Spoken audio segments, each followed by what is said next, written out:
I'd now like to call this meeting of the Town Council to order at 10:02 a.m. Clerk, please take the roll. Councilmember Pasqua, Yes. Councilmember Ludwig. Here. Councilmember Shockley. Here. Vice President LeBlanc. Here. Oh, sorry. President Lima. Here. Please rise for the Pledge of Allegiance.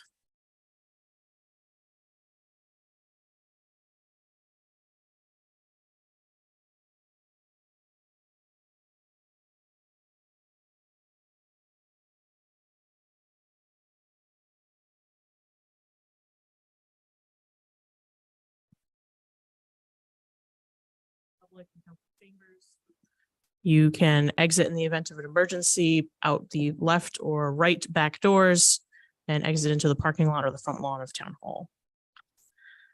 Moving on to public comment on docketed items. Are there any public comments on docketed items? Members in the public today? Anyone on Zoom? Public comment on docketed items? Going once, going twice, 3 times. Public comments now closed. Moving on to report of the town manager, FY24 budget.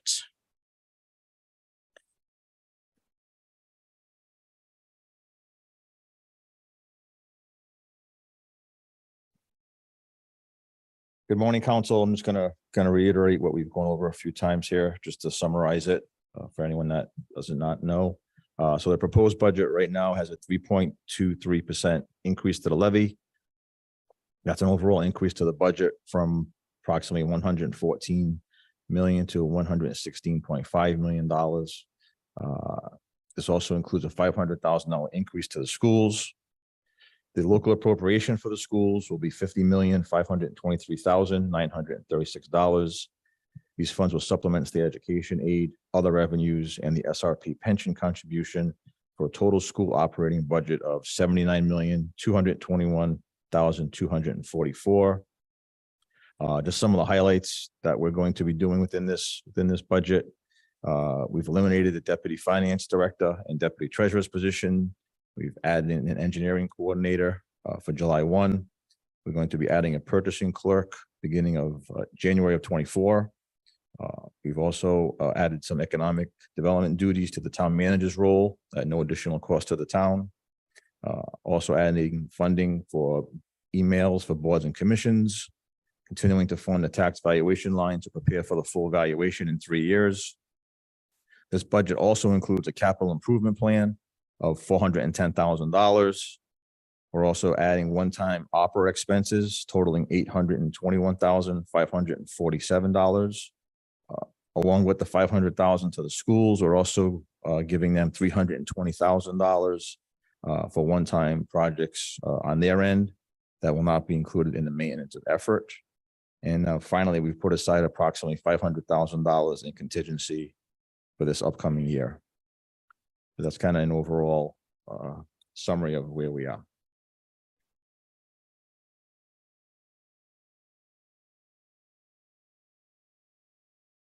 Any questions, discussion from members of the council? Councilor Ludwig. Manager Parrillo, can you just refresh my memory? What was the purchasing clerk item for? So we eliminated the 2 positions in finance. The purchasing clerk starting in January is going to be a coordinated position of all of the town's RFPs and basic purchasing policies. So right now, each department does their own purchasing, sends out their own RFPs. There's a lot of inconsistency with that, and there's no one hub to keep track of all of that. So I'm working with Solicitor Angell and for Director Savetti. We thought one designated person to handle RFPs, purchasing, and other financial duties would be beneficial going forward. Okay, and that's but that's separate from the grant writer position, right? Those are 2 totally separate things. Yes, correct. Okay. Yeah. All right. Thank you. The grant writer is just a contractor for the town. This is going to be a full-time position. Okay. Thank you. Any other questions, discussion from members of the council? When did you want to go over this? Some of the council is ready. Are we allowed to? It's not, this isn't expressly listed, the tax rate, but I assume it would go within the budget discussion. Definitely. It's gonna go a long way towards establishing, once we establish our final levy, it's gonna go a long way into appropriating the different tax rates to the levy. Okay. So I think it's very relative. Mr. Savetti, do you want to go over the packet you gave the council?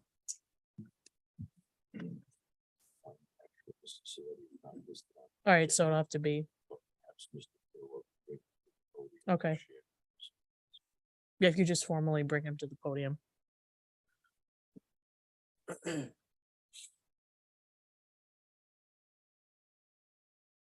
I'd like to call on Assistant Director, Interim Director Savetti to the podium to discuss the tax rate financial formula. And that's part of your budget, is not just to manage it. Yes, that's a critical part of the budget. Right. Good morning. So at the last meeting, we had some discussions about the ability of the town to adjust tax rates and how that works. So we had a conversation with folks at the Department of Municipal Finance, and there appears to be some flexibility without having to go to a special legislation or anything at this point. So what I did provide in front of you were various scenarios, and as the town manager just indicated, the levy, we're close. I won't say it's finalized until we're really finalized, but we're at the position where we're able to put in here some information on what the net assessed values are as of December 31st, 2022. I did a comparison of where they were for last fiscal year or the current fiscal year we're in. So it's 12/31/2021. And again, just played out different scenarios. This has not been approved by Department of Municipal Finance. It hasn't been reviewed with the tax assessor at this point, but based on, again, discussions I had with Department of Municipal Finance and a preliminary review of the charter, we have some flexibility. We're still, Solicitor Angell, we're asking that he can review the provisions in the town charter as well as any town ordinances that may also govern the tax rates. But again, so I'll just highlight in the yellow highlight on these documents are really the relative components. So right at the top of the first page, you see the 3.23%. That's the budget that was prepared,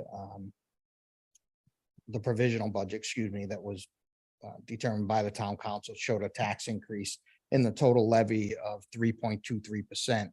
What I did was I excluded from there the amount that's being generated from the frozen levy. So you have what was based on the current assessment or the current certification preliminary from the tax assessors compared to prior year. So in reality, once you exclude the frozen levy, the amount that we need to raise from taxes for both commercial and residential taxpayers is $1,861,718, which is approximately 2.84%. And then again, you have comparisons throughout. So at the bottom of that, on the first page, you see what's indicated commercial, industrial, and tangible with a SALI, which is same as last year. So that was if we were to use the tax rates of the current fiscal year and apply those to next fiscal year, where would we be? And you can see the commercial industrial rate would actually be a percentage change in the levy of 15.26%, tangible a decrease of 4.45%, and then residential will be a 0.44%, which is on the second page. And you can see it all comes down to that same 2.83%. We might be off of 0.01%, but 2.83% that we need to generate. And then I just gave various examples on different residential properties. Again, if it was valued at, 300,000 in 2022, now it's valued at 420, using the initial rate, which was the rate we discussed in the provisional budget. You would ask for a preliminary rate. What was the tax increase expected to be? But now if we go with what's on this first page, what it would be. So in the first example, a property at $300,000 in the provisional rate would have been an increase of approximately $798 based on the rate here. It's a $419 increase. And again, same thing for various situations, including commercial. And then what we did is just run the same figures, but using different assumptions or different rates. So you see the top portions of this page is identical for each one. But the second scenario says, okay, if we were to increase the commercial and industrial levy by 4%, which is the maximum you're allowed, what would that do?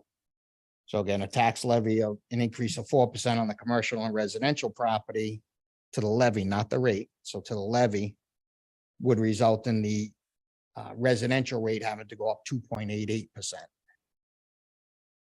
Which you see from that second page. And in each case, the tangible remains the same, with the assumption that it's tangible, we're going to leave at the prior year rate. Again, tangibles didn't change with any process through the revaluation. So I don't see any reason why we need to change that tangible rate based on conversations with municipal finance. And again, just different scenarios. So if we did a commercial rate increase of levy increase, excuse me, of 2.87%, it would result in a residential levy increase of 3.13%. And again, I'm referring to the levy, not the actual rate, because the rates are decreasing. So right underneath where you see that highlighted, like the residential amount, in this case, you can see what the proposed residential rate would be. So it's showing the residential rate at 15.38%, whereas when we did the provisional budget, in this case, we were at 15.88. Then there's a scenario that says, okay, if the commercial industrial goes up 3.61%, what does that mean for residential? And that's an increase in the residential levy of 2.97%. And then the very last scenario gives it if we were to change the levy by equal amounts. So if we wanted commercial, again, the levy amount, not the tax rate, but the levy amount for commercial would go up 3.09%, and the levy for residential would go up 3.08%. So again, there's various scenarios here. So even though we're looking at, increasing the overall tax by 3.2%, 3.23%, that's not the impact that you're going to see on the actual tax rate. We can't just say that everybody's tax is 3.23% or that the total levy for residential is 3.23%. We do have different options where we go. It's really just a matter of seeing what works best for the community. Why still, some of the commercial taxpayers would obviously bear the same burden that the residential taxpayers are doing. But like just looking at that last page where we kept the assumption that we did basically a 3.09% levy increase for both commercial and residential, you can see the impact on the last page where we would have some commercial property owners in this one example, their taxes going down 11,252. But the one just beneath that, where the property was valued at 14.4, now is valued at 17.6, their taxes are proposed to go up 33%. So, as we discussed, I think when this whole process initially started, anytime you have a revaluation, you generally have a third of the taxpayers' taxes go up, a third stay the same, and a third decrease. And you can see that really holds true here when you look at both the impact on residential and commercial property. And again, these are all adjustments we can make without having to do the Herculean lift of General Assembly legislation. Once we can confirm that, again, with the solicitor, making sure that through the, that there's no violation of the town charter or the provisions, my discussions with municipal finance is yes. But what we can do is on Monday morning, I can provide information to the Department of Municipal Finance, not our finals, but just estimates. And they said that they would look at them and see if there's any issues. But with the year of a revaluation, they said we do have some significant flexibility based on the section of the law that they believe we're covered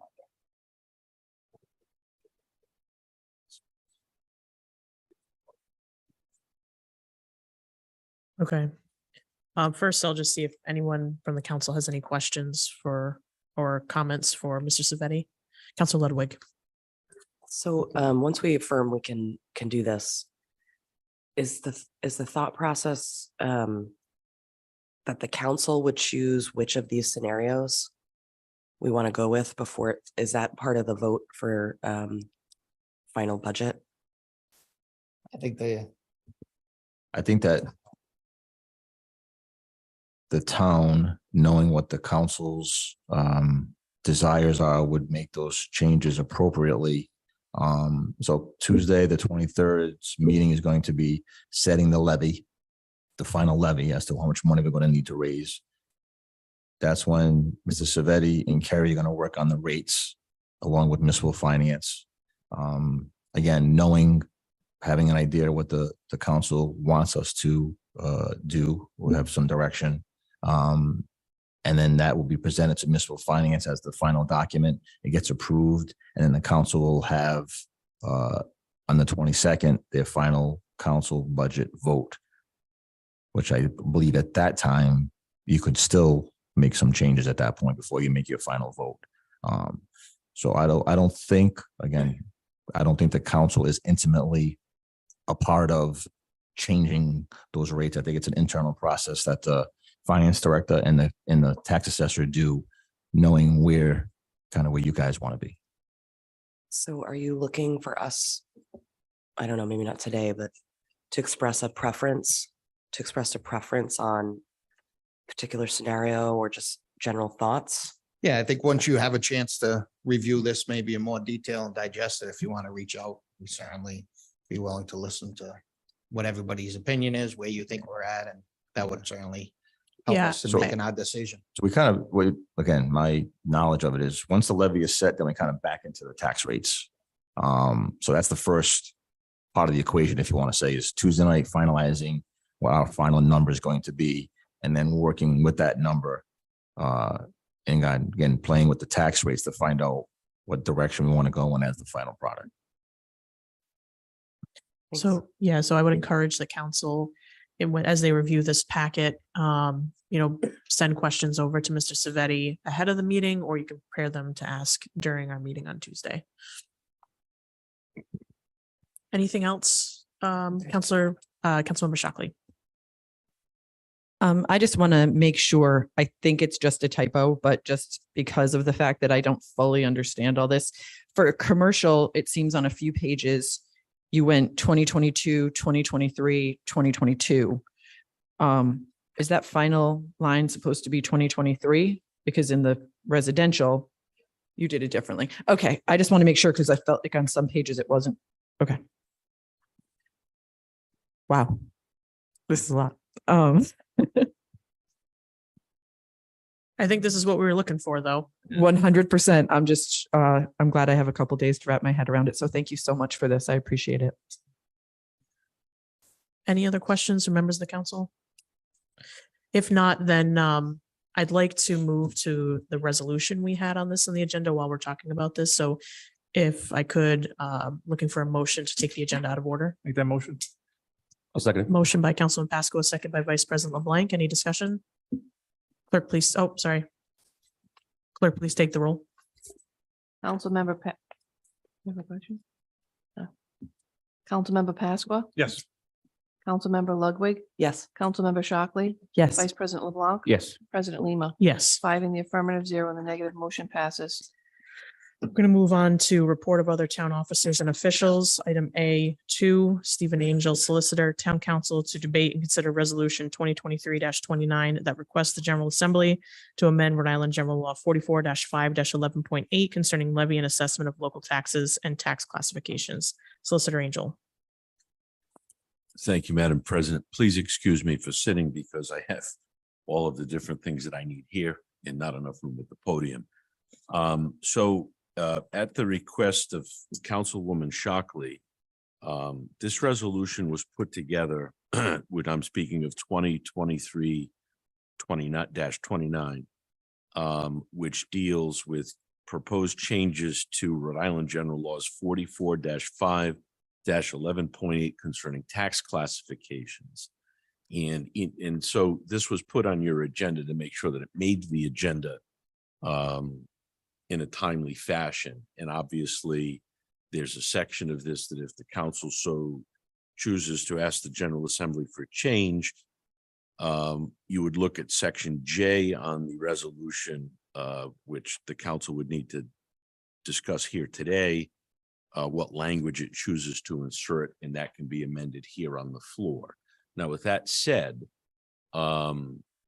and in concert with Mr. Savetti's discussion here this morning and discussions that I've had with the town manager, Mr. Savetti, with respect to the town's ability to work, you have your levy, but within the levy, there's a rearrangement of the deck chairs, if you will, between commercial, tangible, and residential to decide what the impacts may be.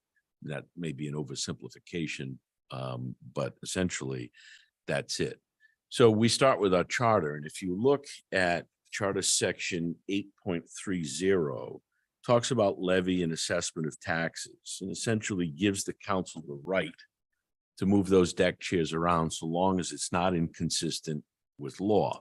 Well, the first law, you know, we have two laws that really matter, and I know in the past, from what I've reviewed of council proceedings in a number of places, folks like to cling to the charter and cling to the ordinances, and that's our law. That's great, so long as it doesn't conflict with state law, in which case, in the world of what I call constitutional poker, the state charter and state general laws always trumps charter and ordinances very generally, 95% of the time. Certainly would in the taxation area. So we certainly have authority in our charter, so long as it's not inconsistent with our ordinances, so long as it's not inconsistent with state law. State law does a couple of things. So if you look, for example, at 44-3, which is that section of the general laws which speaks to property subject to taxation, that's the state law, essentially, on property subject to taxation, and it speaks to local taxes. In addition to which, the general laws give authority to, I think it was State Municipal Affairs. Is that who you're dealing with, Mr. Savetti? And gives them a certain amount of latitude, certainly since the advent of statistical revaluation, which, as you know, happens every 3 years. Am I right? So it's every 3 years that statistical revaluation happens. And that's a way so that, you know, 20 years ago, tax rates and the town's ability to tax would be all out of whack because you didn't have revaluation, but for an actual revaluation every 10 years. And then it took another year for that to even go into effect. So this is a way to reduce the volatility in that revaluation process. Now, when I look at the Town Code of Ordinances, I'm specifically referring to Article 7, Chapter 217, Subpart 26, and I'm looking, there are several enumerated letters here, but if you look at our different classes of taxation, beginning with C, you will see that we have some flexibility there to make these changes, and there are specific references to Title 44 of the general laws. Now, as I look at, you know, one of the things that we're going to be looking at certainly before Tuesday night is what latitude we have. And I've been looking at this in the necessity, if you will, for the resolution that Councilwoman Shockley requested that the administration and I put together for consideration as soon as possible, and we did that. So I want to point those things out to you as the general guardrails within which the council and more importantly, the administration needs to function with respect to rearranging those deck chairs. And I don't mean to oversimplify it, but the overriding gist of the debate the other evening was to make sure that there was an equilibration of tax rates among residential, commercial, and tangible, if I'm not mistaken, to be sure that the distribution of tax burden was as fair as possible on residents. Did I get that right? And so that's really what we're studying. We have, I believe, some flexibility certainly to do that. And we'll be moving toward a more definitive answer for you on Tuesday. And I didn't know, given that very broad background, I know it's Saturday morning at 10:30, all this light lifting we're doing this morning. I wanted to know if the council had additional direction or additional questions on where we are so far. Questions for members of the council? Comments? Councilmember Shockley. So first I wanted to say thank you to everybody who has worked so hard this week to make sure that we're finding as many answers as possible to make this the best outcome for the residences. I really do appreciate it. I know there's a lot of other things going on as well, and you guys kind of just added another thing to your pile, and it was a really important thing. I guess what I'm hoping is, and there might be a slight lack of understanding on my part, so I apologize. I'm just gonna, is that while we move along with Mr. Savetti's plan to get through municipal finance, what we can do under our current law, I'm glad we're still moving forward in this direction as well, making sure that, you know, we're just keeping all the balls in the air until we know which one we're going to catch. So Yes, and if I may, along those lines, I would respectfully ask the council to defer debate on a resolution. This, what did I have here? Is it? Yeah, 23-29 until Tuesday. Simply because my concern is that we may have the authority to do it anyway. Why ask for something we don't need, or ask for something that in a more broader sense may actually limit the latitude that finance has? And I think what the council has heard here today, unless I'm mistaken, gentlemen, is that they want maximum flexibility, and so do you, to internally adjust and equilibrate the various tax classifications within or under the overall approved levy, no matter what that levy may be. yeah, I think because we're going from Saturday to Tuesday, that makes perfect sense. And I would rather make haste slowly than, you know, make a decision right now that could actually tie our hands a little more. Comments, discussion from members of the council?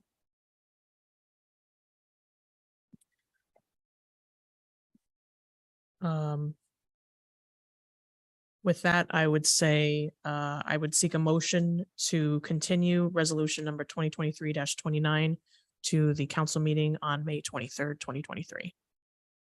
I'll make the motion. I'll second it. Wait, no, we can't do that.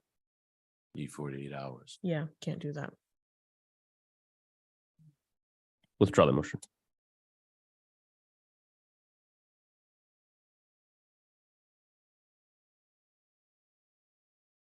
In my view, there's no real intelligent way to debate the language in this resolution here today without having those other answers in place. So my general sense, we're going to be able to do something within the classifications that we have.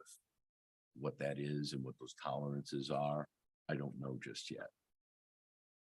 That's my sense. And I know that that's Mr. Savetti's sense in his discussions with municipal affairs. In any event, I don't know that we have a way to debate this today, because you'd have to decide what other city and town you'd like to be like, if that makes sense, because that's really what the general law speaks to. I don't know what the council wants to do for timing. Well, then table it, but I think continue. that because of the fact that the town council has a right to plan special meetings, while it might not be able to be done Tuesday, I think we should plan for putting something on an agenda as a solo item, which we could always cancel. But just because we can't do it on Tuesday doesn't mean that this isn't something that we could move forward with quickly. As long as the rest of the council feels that that's an amenable solution, to make sure that we can put a meeting together in the timely manner that it could get before the General Assembly for this year's agenda. Yeah, I would just say we can't decide that what date that would be until after we hear Tuesday more information based on what Mr. Angel's saying. You could set a Yeah. special meeting date if you wanted to, and then if you need it, you use it. If you don't, you don't. Yeah, I agree.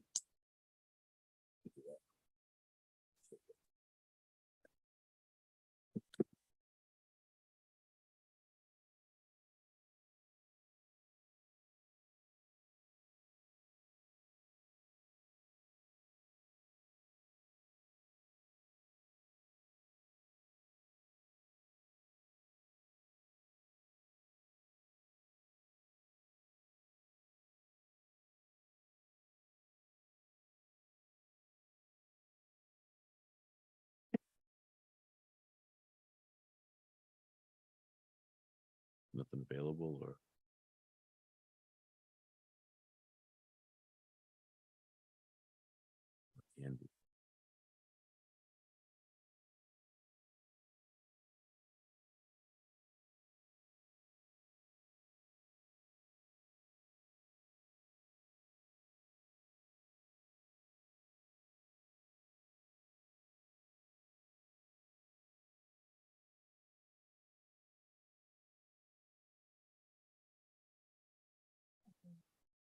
The 26th. I mean, Well, respect. Yeah. Re- You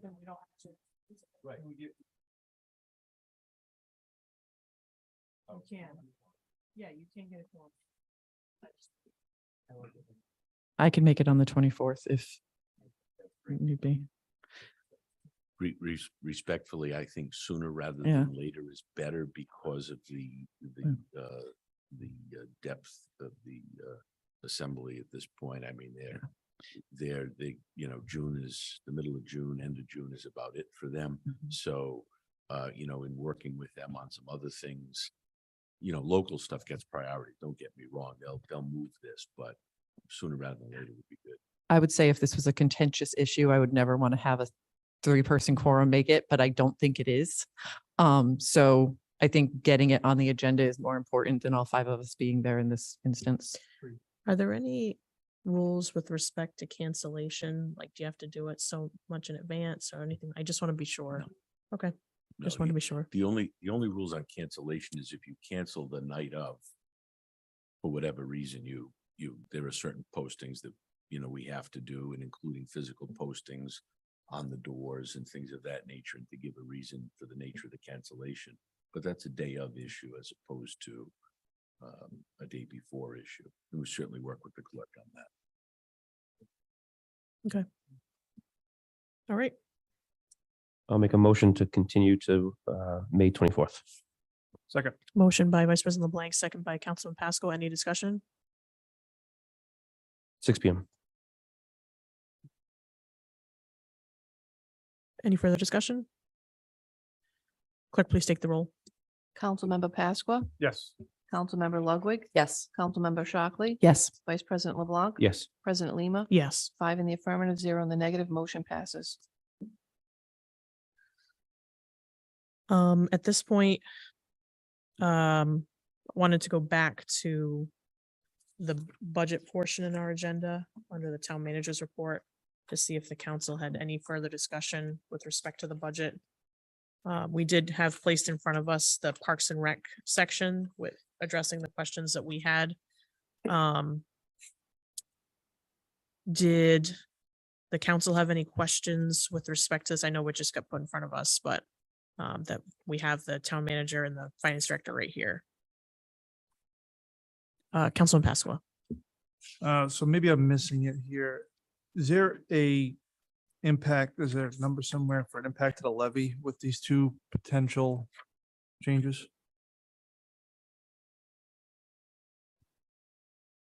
No, there's not. What we did was list the request that the director presented last meeting. Not knowing if it was going to be approved, not approved, and how, if you would do a transfer from a different line item, so reduction someplace else. So we did not show the impact there.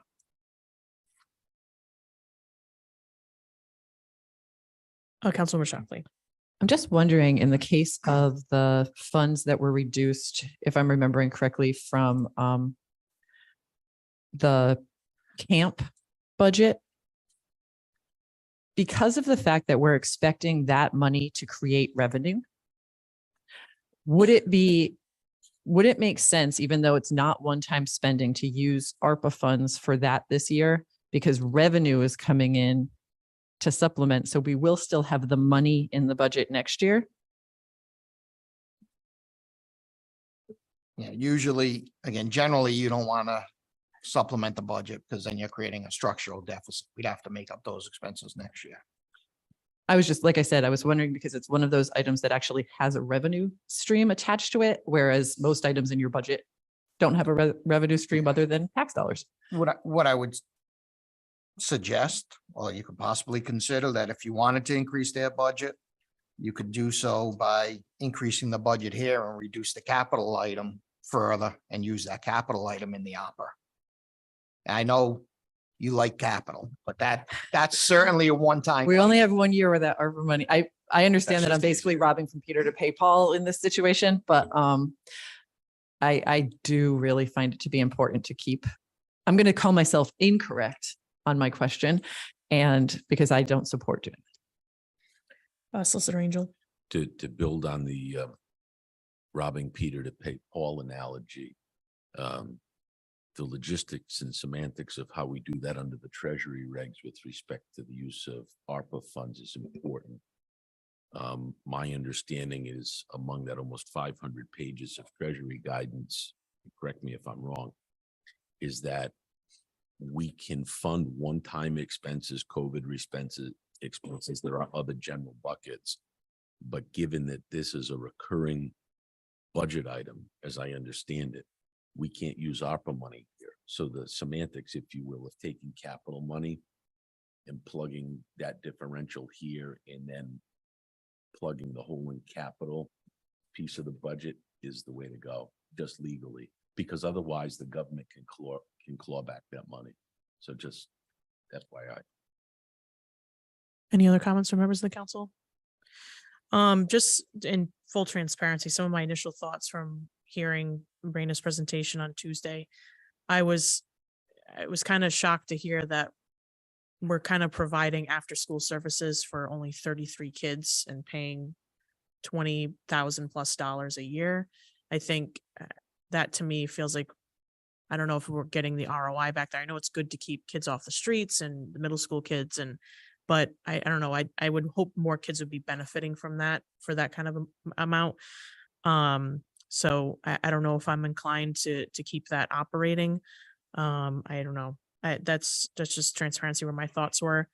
The two things that stuck out to me from the sheet here on the first page, seasonal maintenance staff. So my question here would be, it looks like, have we not budgeted for this ever before, having seasonal maintenance staff based on what I'm looking at here? We're going from $0 budgeting for this to her request of 40,000 or the town manager's suggestion of 30.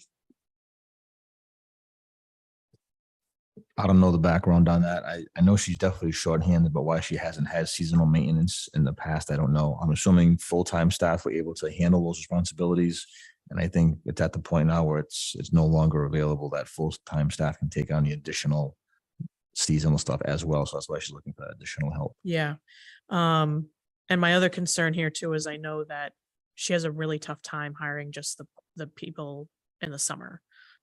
So that's a huge jump to make in one fiscal year. Same thing with special events.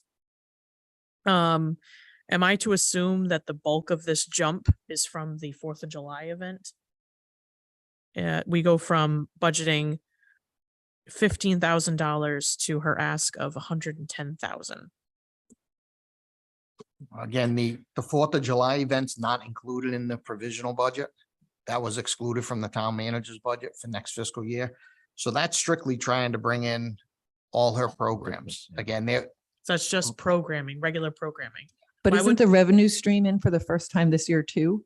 Aren't the programs in this year for the first time and the revenue streams in this year for the first time? not necessarily. That the director indicated that some of the revenue was budgeted last year as part of the budget approved, but the expenses weren't there. So that was part of her concern. So there were a bunch of expenses that were maintained in different funds, not So part of the general. fund. it's not clear to me what's considered just regular programming with it. That to me, if she does an event every year, I don't know that I consider a special event. So does special event mean all of the Easter egg hunt and Concert series, all those things. as part of so that. we're just clumping that all under Altogether. one. We're asking her to break that out in the future to get more detail, which is, I know the vice president requested to give a 3-year comparison and they don't have that available. It's just not, it just doesn't, we're not seeing a history of what quote unquote, those special events have truly cost in the past. then. Correct. And we did request that. The town manager, I both reached out and tried to get that, and they've indicated that they can't pull that information together. It's in too many different places. There's programs that weren't offered in previous years, and we're doing everything different now. So Yeah. going forward, they'd be able to do that. But right now. Just they say because on not its available. face, this looks like almost a $100,000 increase I agree. with no history provided. If And I- I'm not saying there's no value to these programs, but we need to have an understanding of what it's traditionally cost to see what the jump is and why. And that's why, all respect, we tried to bring everything within the general fund. I know that one of our very first meetings, the discussion was, well, why don't we do this for human services as well? Well, human services is a little different where they have grants. So there may be a special revenue fund for the grant program where the grant's shown and the related expenses there, whereas this is all fee generated. So we're trying to bring that all, fees or donations, but we're trying to bring it all within the general fund so that we see the total activity of the recreation department. I mean, I'd also want to know too. I don't remember from the budget binder. I'd have to pull it out. Was the director trying to keep the fireworks piece in her budget and we just cut it out, or what was the? It was in the department's request. Okay, So it is in the department's proposed budget, but then when interim town manager Robillard and myself met with the director, we removed that from the. did she say that she could get it through sponsorships, or was that just cut for the sake of budgeting? I think she was hoping to get a donation down the road, but Right. that's just for next year's fireworks. I think she was trying to get a donation. I just worry about doing it and then people expect it year after year Yeah. and then it just looks like we played Grinch on fireworks. Her budget has definitely been the most challenging. Just because of the different buckets of money she had in different accounts. And like I said, Bob is just trying to reconcile that department to understand what the expenses are, what the revenue is, are the programs making money? If they're not making money, maybe we should go in a different direction, but we still haven't been able to get a full picture from Raina and Denise on how they've operated in the past. It's really been a mystery, truthfully. We've had more meetings with them than any other department when it comes to the budget. Yeah, and as far as the fireworks, again, if they could generate donations in that to help support it, certainly we can look at that program. We could also during the fiscal year, you look at, where we are and see if you can restore that. But at the initial discussions as part of the town manager's budget, again, prior to Mr. Parrillo coming here, just looking at what it was going to cost, not considering, okay, is the town going to put more ARPA funds to it like we did the, current fiscal year? Are there going to be certain donations? There was an expense and we were trying to reduce the impact to the taxpayers or to the tax levy. And I want to say the initial cost was projected to be around 30,000. So And she, reduced it. Director Blumenthal couldn't be here today, but she can be here Tuesday night if you guys want to have further questioning of her and her programming. Yeah, right now, the only one I'm partial to tango with would be the special events piece, because obviously if we need the revenues, we need to have the programs funded up front. I'm having a tough time with the seasonal maintenance staff, not knowing the history there from jumping from $0 to $40,000. So that's my initial, but I don't know if there's any other comments, questions from members of the council on this. All right. We'll move on to back to report of other town officers and officials. Item A, Stephen Angell, Solicitor. Number 1, ratification of letter from the council president in support of Senate Bill S-0500 and debate and consideration of resolution 2023-30 in support of Senate Bill S-0500 as may be amended. There was a substitute draft resolution put at each place on the dais for council members for this resolution. I'll now turn it over to Solicitor Angell. Thank you, Madam President. So this week, given the fact that obviously there is a particular body in water and litigation to which this state legislation would apply, I was asked by council leadership to testify on the bill. It came before the Senate Committee on Environment and Agriculture. A letter was provided by the Senate President that's before you. I would ask that you Council President. I beg your pardon, by the Council President. I would ask that you, I give you promotion. I would ask, which wasn't mine to give, I would ask that you ratify that letter, before we leave this item in the agenda, but also to talk about the resolution 2023-30 and its effect, which would essentially be to support the legislation pending in the legislature. It is S Bill 0500. A companion bill is being introduced in the House based on the hearing with the Senate committee on Wednesday this week. There were some things that came out of the hearing, which they had requested. The sponsor of the bill, which is Coventry's Senator Raptakis and others. The bill itself is sponsored by, excuse me while I find it, Senators Raptakis, DeMario, Ewer, Murray, and Tokoyan. And based on the hearing, the committee had thought about some changes, and so did the sponsor. And I have provided to you the substitute draft resolution. The pertinent part is subpart E.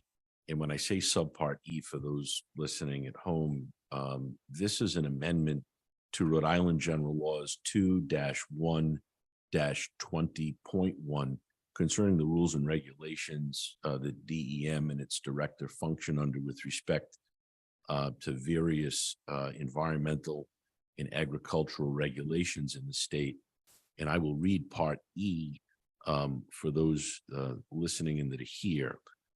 It essentially says, and says verbatim, in the event that a property owner in the town of Coventry owning property on littoral land or land adjacent to a pond with a capacity of greater than 1,400 normal storage acre feet of water seek to alter, repair, or modify or replace a dock on a pond, the property owner shall only need approval from the Department of Environmental Management. All docks existing as of the date of the enactment of this section are deemed to be accepted as existing docks by the department. For purposes of this subsection, pond has the same meaning as defined in section 2-1-20 of the Rhode Island General Laws. Ponds owned by the state of Rhode Island and its governmental subdivisions, by any city or town and their governmental subdivisions, or by any quasi-public entity or utility shall not be subject to this section. The committee may further decide to amend this and have it apply to all such bodies, all such ponds within the state of Rhode Island. And I say that because that was some of the discussion at the committee level Wednesday, that it applied to the entire state of Rhode Island. And if I can find here we go. There are really, when you look at the state ranks bodies of waters in the state of Rhode Island by their storage rate, if you will. I only have the top 17 in front of me. And of those top 17, there is, let's see, 1, 2, 3 out of the 17 are privately owned. The rest are publicly owned. So they may seek to have it extend to those as well. I don't know. However, that said, of the 17 largest,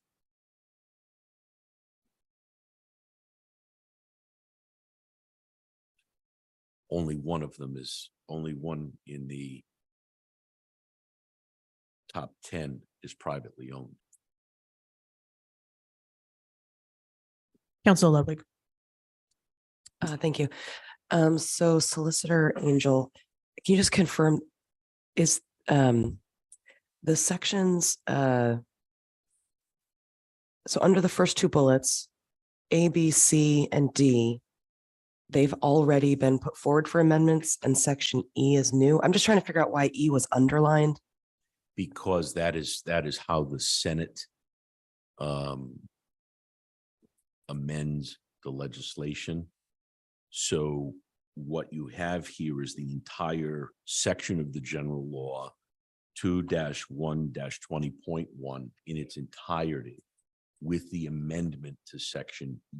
Okay, so E is the new section, which is the act, the change itself. Correct. Okay, thank you. Any further comments, discussion? So in essence, E is a lot of verbiage to say grandfather clause, essentially.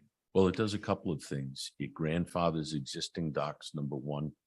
And of course, it, in our view, codifies what already exists within the regulatory framework at DEM, which is that they are solely responsible for regulating the construction, maintenance, repair, and just about anything that happens with anyone who wants to put a dock, in a waterway. So, there seems to be some a lack of clarity with respect to what responsibilities the local government may have with respect to that. Quite frankly, it's not as simple as putting a shed up in your backyard.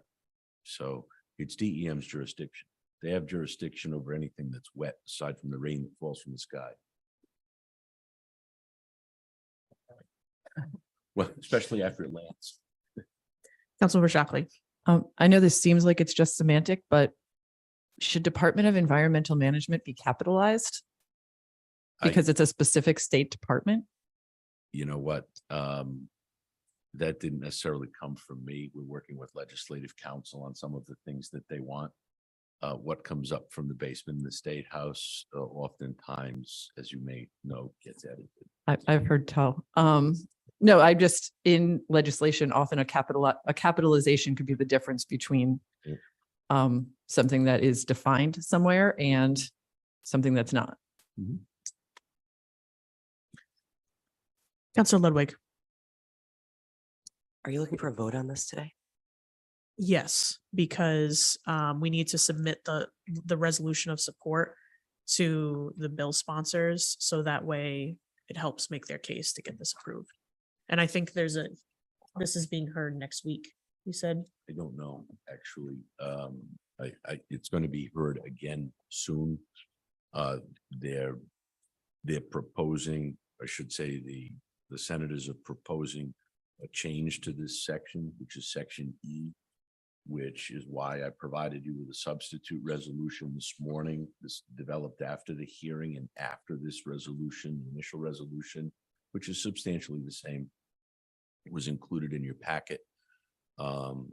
So, you have the right to substitute legislation on the floor of the council as long as it's an agenda item. And they would like to hear from the council in the form of a resolution to either support or not this particular legislation, which would be essentially a sub-A bill. Councilor Ludwig, did you have any other questions? I don't know if this is a question, but is it okay that all five of us vote on this today? Because my understanding is that one of us may be directly impacted by this. So I don't want to be rude, but I don't know how comfortable we are with that.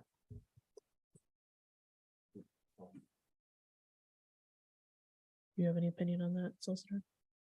Well, I think that each council member is left to their own ethical code of conduct and their own conscience with respect to whether or not a particular matter before the council is one that may or may not find itself before the State Ethics Commission as a conflict of interest. With that said, however, generally speaking, a bill of this nature certainly applies to a class of waterways or ponds, I should say, ponds. And it certainly is not directed to any one to the benefit of any one particular member of this council. In fact, it is directed toward, by my count, at least 800 or so residents of the town of Coventry, as well as those residents in the other cities and towns which would have qualifying bodies of water on which there would be docks. So I can't give council members specific advice on how the code of ethics may or may not apply to them, but generally speaking, that is how the application of the code would be made by the Rhode Island Ethics Commission based upon past decisions. Thank you. Mr. Solicitor, could you just provide quickly a reason, some background for the council on the council president letter that we had put together? Sure. Why, just why that? Well, generally did that. speaking, you know, the councils generally speaking pass resolutions in support of state legislation and then designate, you know, someone to either speak on it or simply just to present the resolution as we have done in the past. But on such short notice and on a matter like this, given the fact that the matter that we have a pond to which this legislation may apply is in litigation, it was decided that, you know, it best that my comments would be judicious and certainly would not in any way, shape, manner, or form breach the work product or other privileges that may apply to items occurring in that litigation. So that was the decision that was made by leadership. Okay. Any further discussion? So with that, first I'd ask for a motion to ratify the letter from the council president in support of Senate Bill S0500. I'll make the motion. I'll second it. Motion from Vice President Blank, second from Councilmember Shockley. Discussion? Hearing none, clerk, please take the roll. Councilmember Pasqua, Yes. Councilmember Ludwig, Yes. Councilmember Shockley, Yes. Vice President LeBlanc, Yes. President Lima, Yes. 5 in the affirmative, 0 in the negative, motion passes. Seek a motion to approve resolution number 2023-30, supporting Senate Bill S-0500, an amendment to Rhode Island General Law, Section 2-1-20.1. Make that motion. I'll second Motion it. from Councilman Pasqua, second from Councilmember Shockley. Any discussion? Clerk, please take the roll. Councilmember Pasqua, Yes. Councilmember Ludwig, Yes. Councilmember Shockley, Yes. Vice President LeBlanc, Yes. President Lima, Yes. 5 in the affirmative, 0 in the negative, motion passes.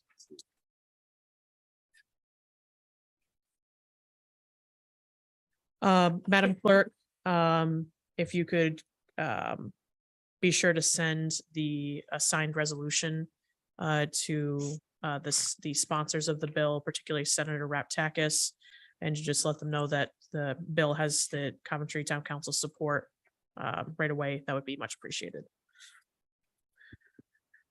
Could I hear a motion to add an additional public comment on docketed items? I'll make a motion. I'll second it. Motion from Vice President Blank, second from Councilmember Shockley. Any discussion? Clerk, please take the roll. Councilmember Pasqua, Yes. Councilmember Ludwig, Yes. Councilmember Shockley, Yes. Vice President LeBlanc, Yes. President Lima, Yes. 5 in the affirmative, 0 in the negative, motion. Public comment on docketed items. Any members in council chambers? Public comment on docketed items. Vice President LeBlanc. I have a question on Department 620.